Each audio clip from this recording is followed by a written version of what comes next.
गरमी वाढली, जिभेला हवी एक रिफ्रेशिंग ट्रीट. मग आज बनवूया कोकणात आणि गोव्यात बनवल्या जाणारी तिवळ. याला गोव्यामध्ये फुटी कढी किंवा तांबडी कढी म्हणूनही ओळखलं जातं. खास करून उन्हाळ्यात हे पेय बनवलं जातं. उन्हाळ्यात होणाऱ्या पोटातली जळजळ थांबवण्यासाठी तर हा रामबाण उपाय आहे. आणि पोटाला थंडावा देणारं हे पित्तशामक पेय, याची आपण आज रेसिपी बघूया. सर्वात आधी आता आपण साहित्य पाहून घेऊया. 8 ते 10 कोकम, 2 हिरवी मिरची, 2 लसूण पाकळ्या, अद्रकचा तुकडा, 1 चमचा गूळ, चिमूटभर हिंग, अर्धा चमचा जिरं पावडर, अर्धा चमचा काळं मीठ, साधं मीठ आणि कोथिंबीर.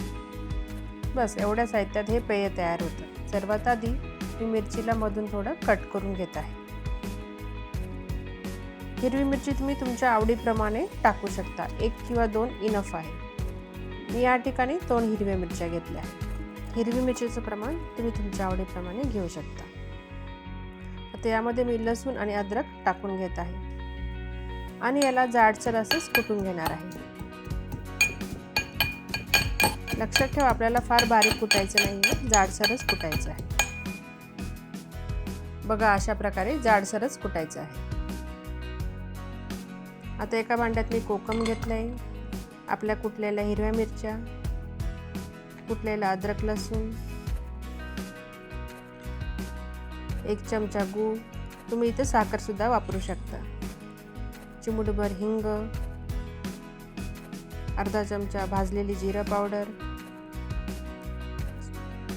चवीपुरता काळं मीठ, पांढरं मीठ आणि थोडी कोथिंबीर. आता यामध्ये मी सुरुवातीला थोडंच पाणी टाकत आहे. थोडं पाणी टाकल्यानंतर मी हाताने याला थोडं कुस्करून घेत आहे, म्हणजे मिरचीचा आणि लसणाचा स्वाद यामध्ये चांगला उतरून येईल आणि याला छान आंबट गोड तिखट अशी टेस्ट येते. आणि इथे तुम्ही कोकमऐवजी कोकमचा आगळ सुद्धा वापरू शकता.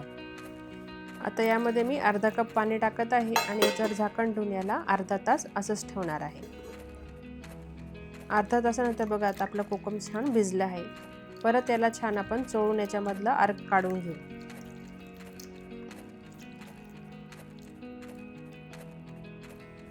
आता यामध्ये मी 1 ग्लास थंडगार पाणी टाकत आहे आणि त्यात थोडे बर्फाचे तुकडेही टाकत आहे